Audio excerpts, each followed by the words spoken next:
কর্মব্যস্ত একটা একঘেয়ে জীবনের ফাঁকে 2-4 দিনের একটা ছুটির সুযোগ হঠাৎ করেই সামনে চলে এলো।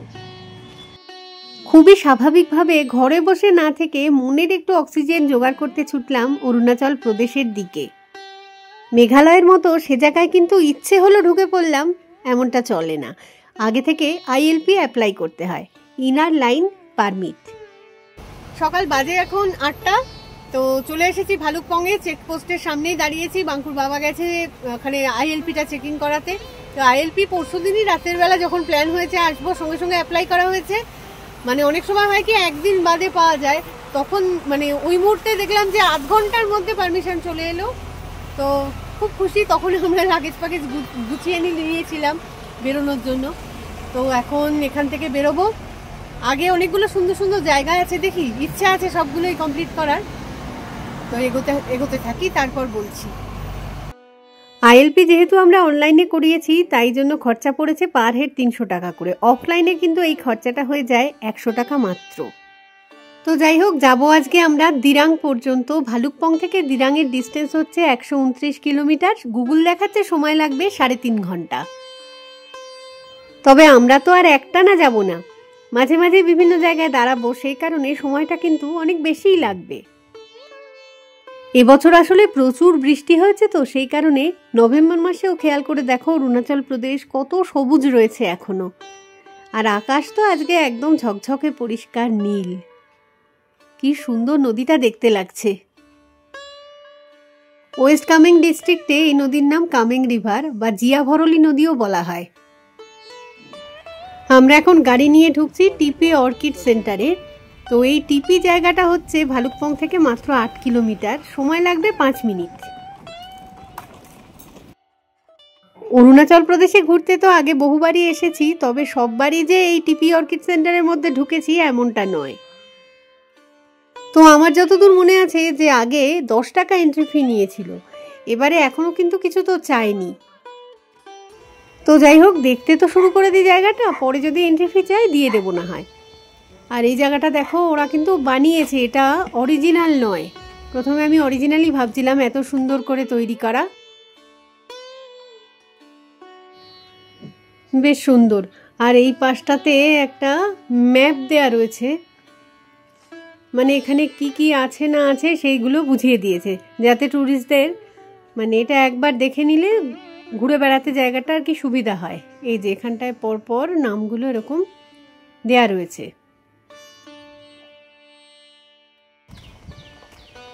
তো এবার দেখা শুরু করি যে কি কি আছে এখানে। এই রুমটার মধ্যে ঢুকলাম। তো এটা গ্রিন হাউস টাইপের আর কি। ক্যাকটাস রয়েছে এখানে, নানা ধরনের, অধিকাংশ ক্যাকটাসেরই নাম লেখা রয়েছে, মেনশন করা আছে এখানে। তো জানতে বুঝতে সুবিধাই হয়।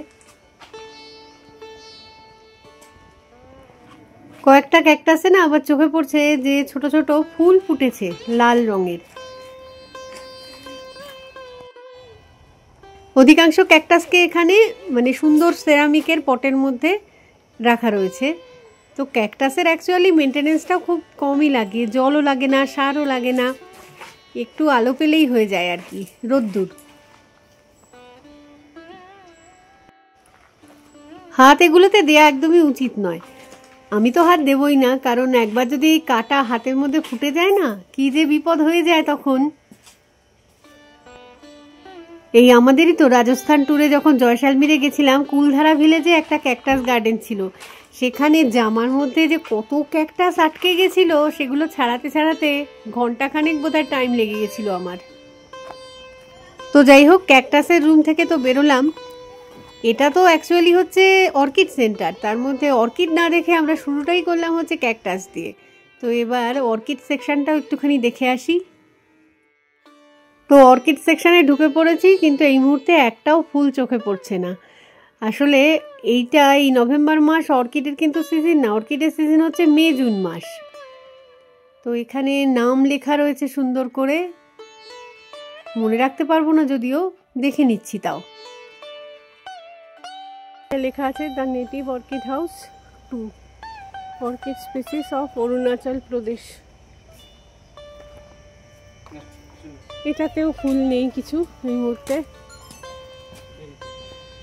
এই যে এগুলোতেও লেখা রয়েছে, এই যে ফেব্রুয়ারি মার্চে ফোটে, এটা সবগুলোতে এরকম মেনশন করা আছে। ফুল না দেখতে পারলে ভালো লাগে। এখানটায় তো একটু সেলফি তোলা যেতেই পারে। অর্কিড রিসার্চ সেন্টার টিপি। এখন অবধি একটা ফুল দেখতে পাইনি, দেখা যাক। আর একটু এগোই সামনের দিকটায়। অর্কিড হাউসটা ঘুরে নিয়ে আগে তার।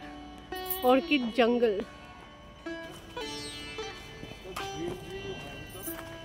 সত্যি জঙ্গল এটা পুরো।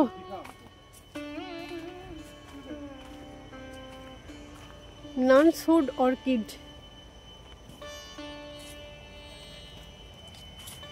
এইদিকের গাছটাতে ফুল তো ফুটেছে ইয়েলো কালারের। এই গাছটা আমি দেখেছি আগে শিলংয়ে, কিন্তু এটা তো আর অর্কিড নয় বোধহয়, এমনি নর্মাল। এতটা বড় জায়গা, অথচ মানে চেষ্টা করেও একটা অর্কিডও খুঁজে বের করতে পারছি না।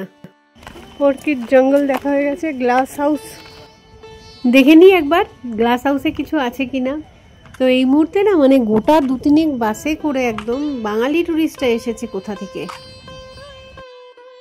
গ্লাস হাউসের ভিতরে ঢুকতে গেলে কিন্তু 20 টাকা করে টিকিট কেটে নিয়ে আসতে হবে, সেই একদম গেটের সামনে থেকে। তো ওটা আর ঢুকলামই না। বাইরেটাই যে 2-4টে ঘাস ফুল দেখলাম, আর কাঁচের জানলার মধ্যে দিয়ে 2-4টে অর্কিড দেখে নিলাম, ব্যাস। গাছ ভর্তি করে এখানে বেরিজ হয়েছে। ये देखिए यहाँ पे बेरीज हुआ है, पर मैं तो वो कहूँगा कि ट्राई मत करो। खावा जाए এটা? मालूम नहीं, खा सकते हैं। हमें शिलोंग पर ऐसे मिलते हैं छोटे छोटे, वो हम लोग खा लेते हैं। এই জায়গাটায় আর কিছু দেখার নেই। সামনের দিকটায় রয়েছে রিভার ফ্রন্ট, যেখান থেকে জিয়া ভরলী নদীর ভিউটা পাওয়া যায়। দাঁড়াও দেখাই সেটা।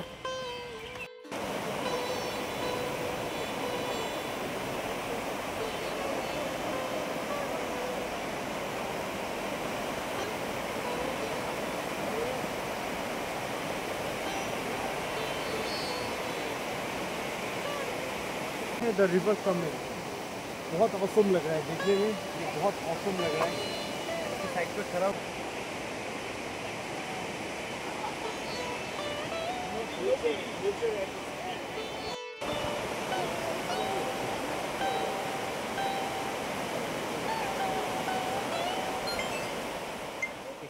এই যে জিয়া ভরলী নদী যেটা অরুণাচল দিয়ে বইছে, তো সেটা একদম ভালুকপং থেকে, ভালুকপংয়ের জাস্ট একটু আগে থেকে স্টার্ট হয়ে গেছে ধরো। তো সমানেই বলছিলাম যে গাড়িটা থামাও, একটুখানি নামবো নদীর ধারে, তো সেটা সুযোগ আসছিল না। তো এখন যখন টিপি অর্কিড সেন্টারটার মধ্যে ঢুকেছি, এখান থেকে একটা রিভার ভিউ দেখাচ্ছে, তো সেই রিভার ভিউটা দেখতে এলাম এখানটায়। জাস্ট অসাধারণ, মানে এত স্বচ্ছ জল, দারুণ সুন্দর, খুব ভালো। পরিবেশটা দেখে নিয়ে আবার দেখি, আগে আর কোনো এখনো অবধি সেভাবে ফুল দেখতে পাইনি। अच्छी है 100 सबसे ज्यादा ऑर्किड रिसर्च में ही है, पर कुछ इसमें फूल नहीं उठाए, तो बाकी दो हम लोग स्किप करेंगे। এই দেখো টোটাল প্ল্যান্টস হচ্ছে 15,000। 15,000। বাবা, তার সময় কিন্তু কোনো টিকিট নেয়নি, ওই জাস্ট যে জায়গাটায় মানে গাছগুলোতে ফুল রয়েছে ওটাতে ঢোকার জন্য 20 টাকা করে টিকিট রয়েছে। লেখা রয়েছে এখানে অর্কিড রিসার্চ সেন্টার টিপি। ছবিটা বোঝা যাচ্ছে, এই যে ওই যে কামিং রিভারটায় নামতে চাইছিলাম, ওইটাই ভিউ পয়েন্ট রয়েছে একটা সুন্দর। 2200 টাকা নিল। কিসে? 2200। আচ্ছা, কত আইডিয়া করেছিলাম আমরা? 2200। যেটা নিচে ছিল কটেজটা, ওটারও ভাড়া হয়েছিল নাকি? ওটার থেকে একটু কম আর কি, রান্নাঘর ছোট বলে। তুই গরম করে না, যাই যাই। এই বদমাশগুলো তুই গরম করে না, 12টা বাজবে রে। Pitcher plant lady slipper orchid house, native species house. Indian pitcher plant. वो सूख गया है बहुत। हाँ, ये देखिए यहाँ पर है, सूख गया एकदम। लेडी स्लीपर এই যে এই ফুল, হয়নি ফুলটা, এরকমটা ফুল হয়, কিন্তু এই মুহূর্তে একটাও ফুল নেই। পাশের রুমটাতে ঢুকে একটা ফুলের দেখা পাওয়া গেছে এতক্ষণে। এতগুলো রুমে গেলাম, তার মধ্যে এই একটাতেই একটা ফুল রয়েছে, না আরও একটা মনে হয় রয়েছে এই দিকটায়। এই যে একই রকম দেখতে, একই রকম রঙের ঝুলন্ত এই পটের মধ্যে রয়েছে। তো অর্কিডের এই মিডিয়াটা বেশ ইন্টারেস্টিং আর কি। কাঠের গুঁড়ো, ইটের টুকরো এইসব দিয়ে তৈরি করতে হয়, মাটি সেভাবে লাগে না পটিংয়ের জন্য। আরেকটা অর্কিড দেখতে পেলাম, এটাতে আবার সাদা রঙের ফুল ফুটেছে, মানে প্রচুর ঘুরে তবে একটা একটা করে জোগাড় করছি আর কি। ঠিকঠাক সিজনে ঘুরতে এলে কিন্তু অনেক ফুল পেতাম এখানে। এখানে একটা অর্কিড মিউজিয়াম আছে, তো সেটাতেই যাচ্ছি এখন। তবে এই মিউজিয়ামের মধ্যে কিন্তু অর্কিড কিছু নেই, মানে গাছপালা কিছু দেখতে পাবে না, শুধু কত ধরনের অর্কিড হয়, কোথায় কোথায় পাওয়া যায় এগুলোকে, সেসবগুলো বিভিন্ন আর কি ইনফরমেশনগুলো দেয়া রয়েছে নানাভাবে। রয়েছে প্রচুর জিনিস, তো সব কিছু খুঁটিয়ে খুঁটিয়ে দেখতে গেলে, পড়তে গেলে তো অনেক সময় লেগে যাবে, অত সময় হাতে নেই। তারপরে হচ্ছে এতগুলো অর্কিডের নাম কোথায় পাওয়া যায় সব পড়ে তো মনেও রাখতে পারবো না, জাস্ট একটু চোখের দেখা দেখে আর কি মনের শান্তি হচ্ছে। এই যা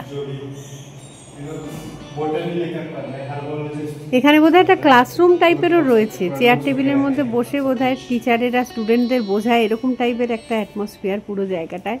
আবার কনফারেন্স হলও হতে পারে, এটা জানি না, সেটা বুঝতে পারছি না এখন।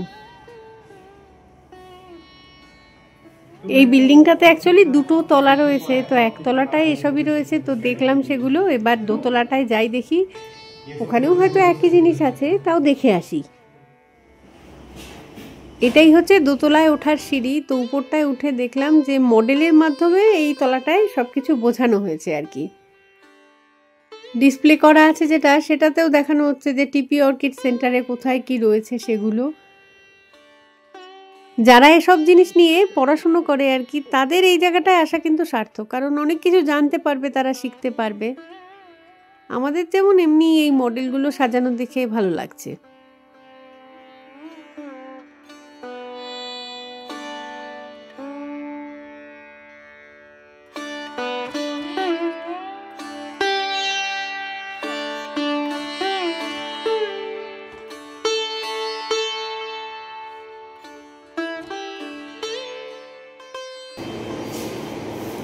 এটা হচ্ছে এই বিল্ডিং এর ফার্স্ট ফ্লোর আর কি, সেটাও দেখে নিলাম।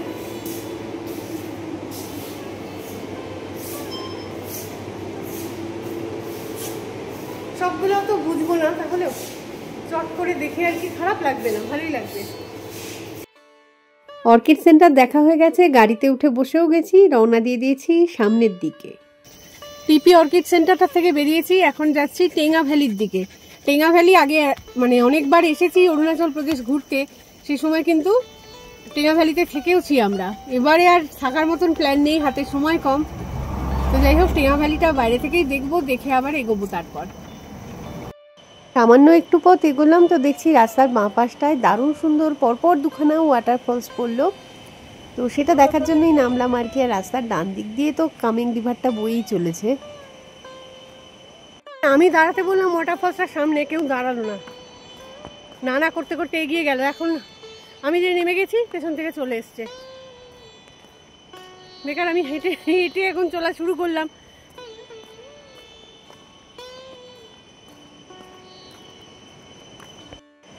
তবে ভালোই হয়েছে, একটুখানি পথ তো না হাঁটলে কামিং রিভারটার সৌন্দর্যটা এত কাছ থেকে এত ভালোভাবে দেখা যেত না, তাই না? গাড়িতে বসে বসে প্রথম ওয়াটারফলসটা যেটা দেখলাম, সেটা কিন্তু খুব একটা বড় নয়, তাও ভালোই আর কি। পরেরটা বেশি ভালো, সেটার নাম হচ্ছে লুমলুম ফলস, ওটাই দেখবো এবার। অনেকটা নিচ দিয়ে বইছে নদীটা।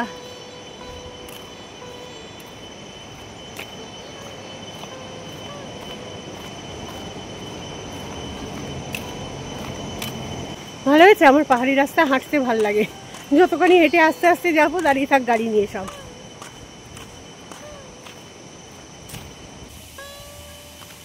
এই যে ওয়াটারফলসের কাছে চলে এসেছি, এই ওয়াটারফলসের নাম হচ্ছে লুমলুম ফলস। আর এই যে আমাদের গাড়ি দাঁড়িয়ে রয়েছে,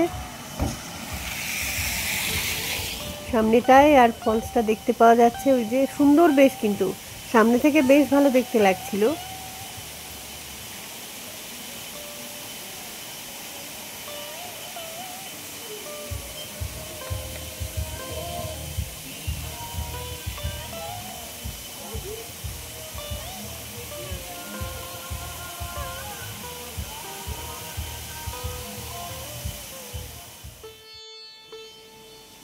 নভেম্বর মাসে যে ওয়াটারফলসে এতটা জল থাকবে আমি ভাবিনি।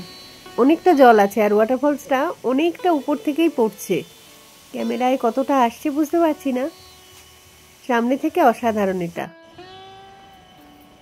সামান্য একটুখানি রাস্তায় এগোতেই রাস্তার ডান দিকে আরেকটা ওয়াটারফলস চোখে পড়লো, যার নাম হচ্ছে কেভিন ওয়াটারফলস।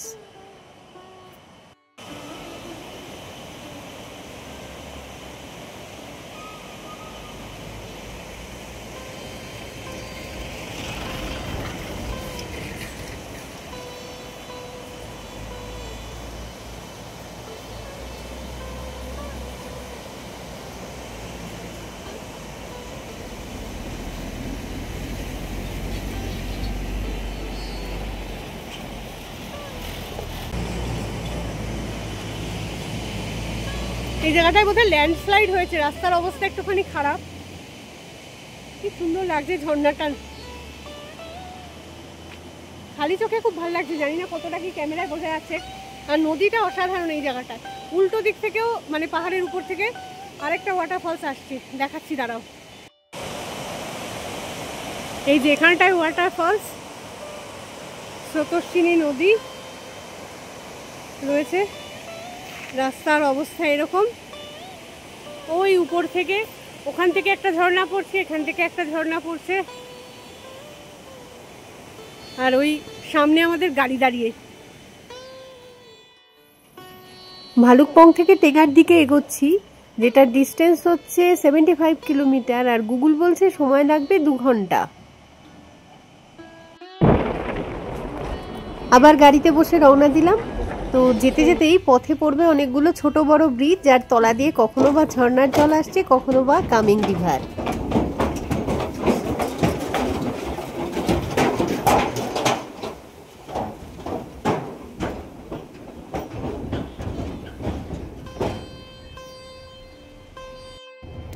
রাস্তা কিন্তু খারাপ নয়, রাস্তার কন্ডিশন বেশ ভালো। তবে যেখানে একটুখানি হয়তো ল্যান্ডস্লাইড হয়েছে বা রিপেয়ারিং এর কাজ চলছে, সেখানে একটুখানি অসুবিধা রয়েছে।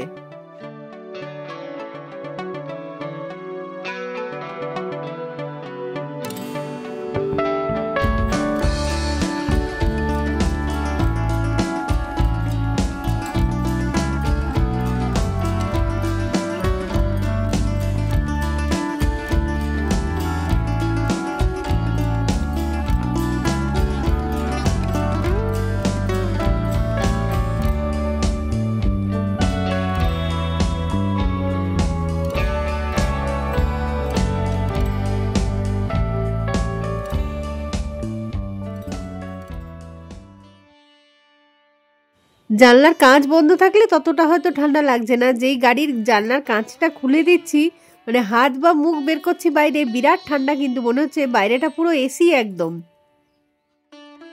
তবে এখনো তো অনেকটাই সকালবেলা, দেখি আর একটু বেলা বাড়লে, রোদের তাপটা বাড়লে হয়তো কিছুটা আরামদায়ক ওয়েদার হয়ে যাবে। ভালুকপং থেকে স্টার্ট করে এই যে রাস্তাটা ধরে আমরা এগোচ্ছি, সেটার নাম হচ্ছে চারিদুয়ার তাওয়াং রোড।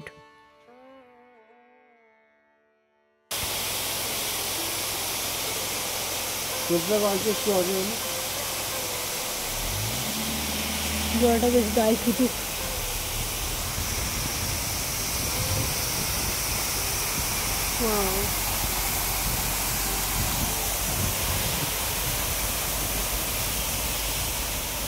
আরেকটাও বেশ সুন্দর ওয়াটারফলস পথের ধারেই দেখতে পেলাম, তবে এখানটায় আর নামলাম না, গাড়ির ভিতর থেকেই দেখলাম। তো নভেম্বর মাসেও যে এত জল রয়েছে ওয়াটারফলসগুলোতে, দারুণ সুন্দর লাগলো। তো এরকম একটা দুটো নয়, মানে একটার পর একটা ওয়াটারফলস আসতেই থাকলো রাস্তার বাঁদিকে, আর আমরা সেটারই মজা নিতে নিতে এগোচ্ছিলাম। তো হঠাৎ করেই দেখলাম একটা টানেল এসে গেছে সামনে। আগে যতবার আমরা অরুণাচল প্রদেশে ঘুরতে এসেছি তখন দেখেছি যে এটা তৈরি হচ্ছে আর কি। এই টানেলটা, সেলা টানেল, দুটোর কোনোটাতেই আমরা আগে কখনো আর কি ঢুকিনি। আজকে প্রথম এই টানেলটার মধ্যে দিয়ে যাচ্ছি, বেশ নতুন একটা এক্সপিরিয়েন্স হচ্ছে, ভালো লাগছে বেশ। এই টানেলটার নাম হচ্ছে নিচিফু টানেল, আর আগে যে একটা বড় ওয়াটারফলস দেখতে পেলাম ওটার নাম হচ্ছে নিচিফুলা ওয়াটারফলস। তো আগে যখন এখানটায় এই টানেলটা ছিল না, এদিক দিয়ে যাওয়ার সময় দেখেছি প্রচণ্ড ফগ প্রোন এরিয়া এটা, সেই কারণেই বর্ডার রোড অর্গানাইজেশন কিন্তু এই টানেলটা তৈরি করেছে। ডাবল লেন এই টানেলের দৈর্ঘ্য হচ্ছে 500 মিটার আর অল্টিটিউড এখানকার 5700 ফুট। 2023-এর 12 সেপ্টেম্বর এই টানেলের ইনগরেশন হয়। তার ফলে স্বাভাবিকভাবেই এই জায়গা দিয়ে যাতায়াতটা অনেক বেশি ইজি হয়ে গেছে। আগে ফগের চোটে সত্যি চলতে খুব অসুবিধা হতো এক একটা সময়ে।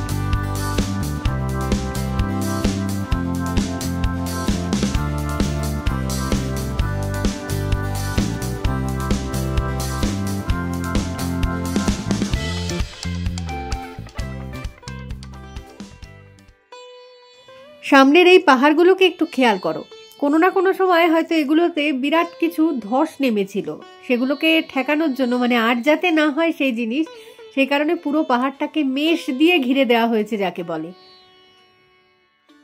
এরকম সবুজ পাহাড় আমরা মেঘালয়াতেও দেখতে পাই সারাক্ষণ, কিন্তু সেখানকার পাহাড়গুলো এতটা উঁচু নয়। দাঁড়াও দাঁড়াও, এখানে একটা দারুণ সুন্দর জিনিস দেখতে পাওয়া যাচ্ছে। ওই যে এটা অ্যাকচুয়ালি দেখে মনে হবে একটা যেন মোনাস্ট্রি, কিন্তু ওটা একটা হোটেল। আগে যতবারই এদিকে এসেছি প্রতিবারই হচ্ছে শীতকালে এসেছি, তার ফলে সবুজ পাহাড় একবারও পাইনি, রুক্ষ শুষ্ক একটা খয়েরি পাহাড় পেয়েছি। তবে এবারের পাহাড়টা দেখো একবার খেয়াল করে, কি প্রচণ্ড সবুজ লাগছে। আসলে এবছর বৃষ্টিও যে বেশি হয়েছে, তাই জন্য নভেম্বর অবধিও এতটা সবুজ টিকে রয়েছে। আর ওই যে হোটেলটার কথা বললাম সেটা একদম রাস্তার পাশে এসে গেছে। এবার চট করে একবার গাড়ি থেকে নামতেই হলো জাস্ট 2 মিনিটের জন্য। তো জামেরি ভিলেজ এটার নাম দেখলাম, উইক ব্রিজ লেখাই রয়েছে, 10 person at one time। এই সাসপেনশন ব্রিজটার লোভেই আর কি চলে এলাম। নিচ দিয়ে নদীটা বয়েছে, কি অপূর্ব। ওরে বাপরে, দুলছে রীতিমতো।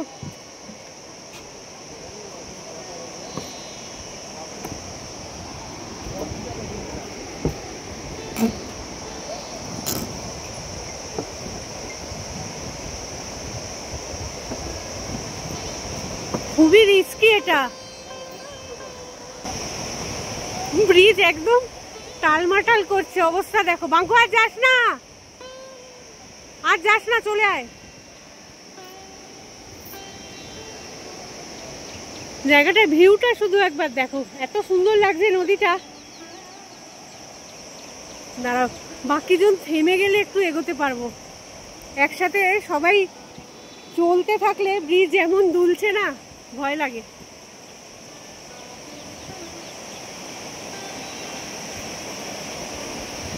দাঁড়িয়ে যা এক জায়গায়। ও লাভলি।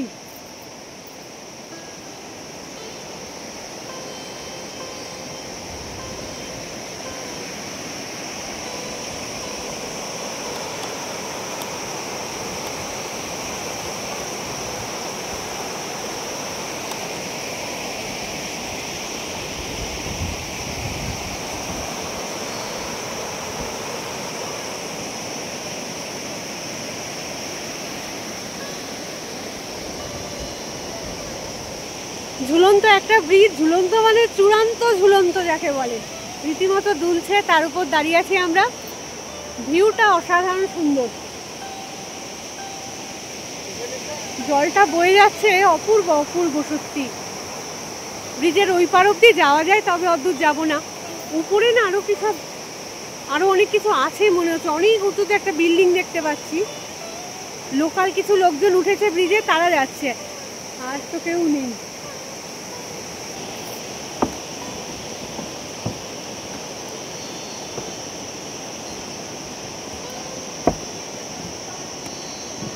ঠান্ডা আছে মোটামুটি, তবে যখন গাড়িটা চলছে আরো বেশি ঠান্ডা লেগেছে।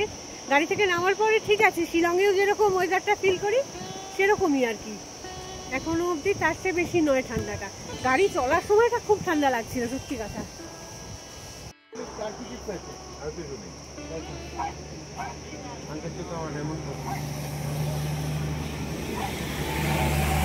দোকানগুলোয় টুকটাক চা চিপস এগুলো তো পাওয়া যায়, আর এগুলো লঙ্কা শুকুর দিয়েছে দেখছি।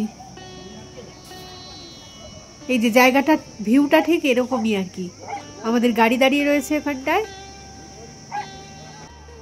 চোখ সারাক্ষণ খুঁজছিল এই কমলা লেবুর গাছ কোথায় দেখতে পাই, ঠিক পেয়ে গেছি একটা। দেখো এই বাড়িটার পাশে এদের নিজেদেরই বাগানের আর কি গাছ বোধহয়।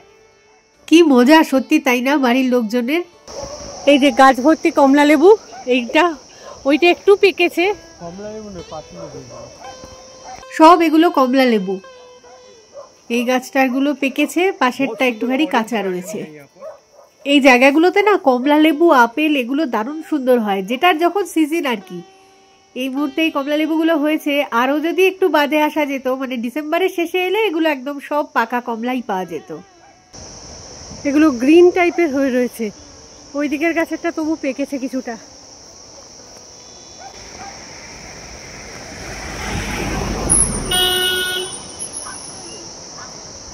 ওয়াও,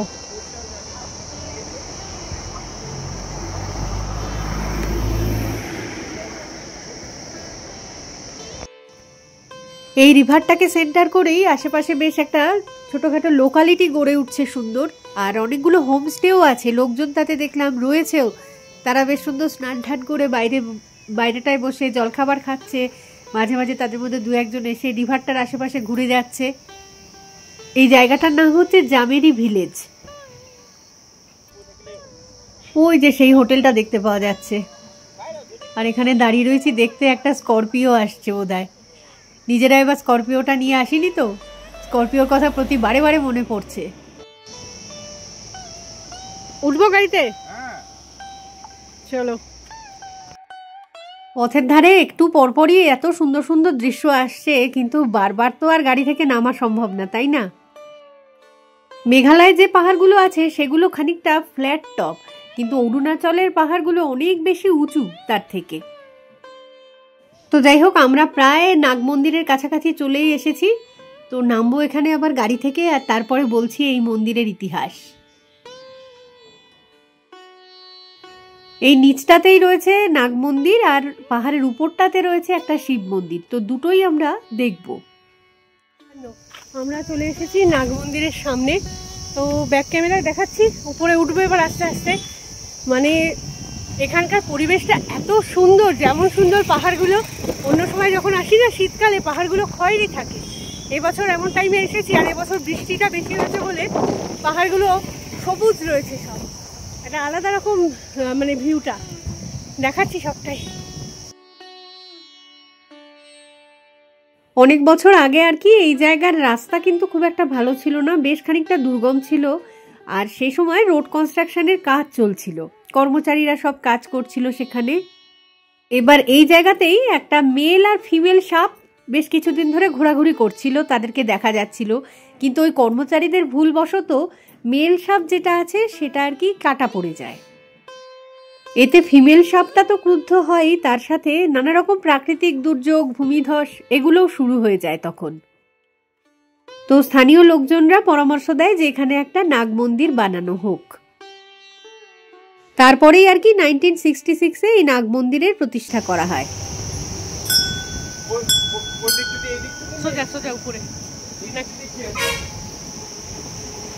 এরকমই কয়েকটা সিঁড়ি রয়েছে, তো সেগুলো ধরেই উপর দিকটায় ওঠা। উপরটায় একটা শিব মন্দির আছে, তো সেটা দেখতেই যাচ্ছি এখন। উঠতে উঠতেই এই জায়গাটা থেকে না আশেপাশের ভিউটা দেখতে খুব সুন্দর লাগে আর কি, সেই জন্যই দাঁড়ালাম। আর কিছুটা জিরিয়েও নেওয়া যাবে, একটানা পাহাড়ের উপর ওঠা তো ওইভাবে। দাঁড়াও ক্যামেরা ঘুরিয়ে একটুখানি দেখাই যে আশপাশটায় ঠিক কি দেখতে পাওয়া যায়। ওই যে নিচ দিয়ে বয়ে যাচ্ছে কামিং রিভার বা জিয়া ভরলী নদী, আর এই রাস্তাটা ধরেই আমরা এলাম, আবার এইটা ধরেই সামনের দিকেও এগোবো। কি অপূর্ব সুন্দর যে দেখতে লাগছে কি বলবো, যেমন নদীটা তেমন হচ্ছে পাহাড়গুলো, মানে এক কথায় অসাধারণ, চোখের শান্তি।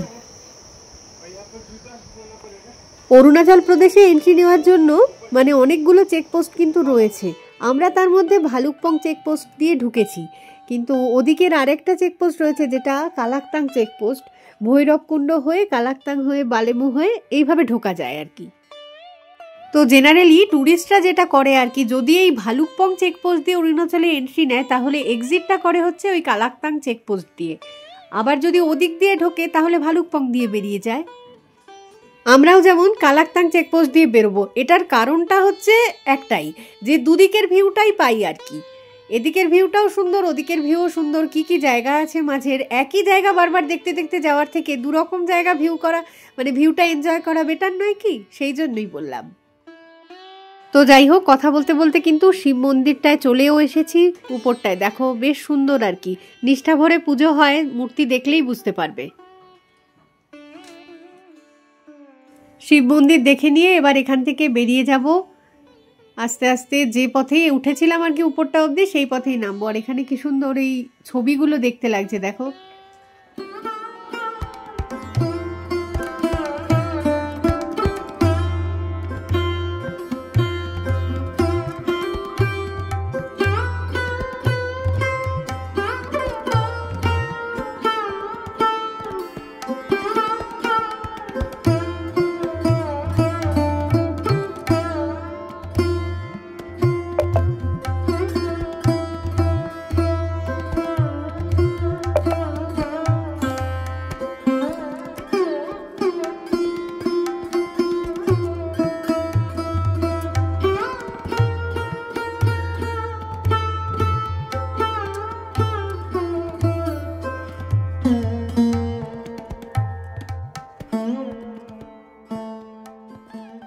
নদীর ভিউটা দারুণ সুন্দর আসছে, দেখলাম, এনজয় করলাম।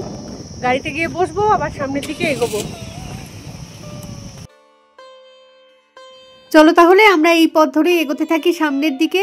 আর এই ভিডিওটাকে না হয় এখানেই রাখি, খুব তাড়াতাড়ি ফিরে আসবো আবার পরবর্তী অংশটুকুনির গল্প শোনাতে। ততক্ষণের জন্য টাটা।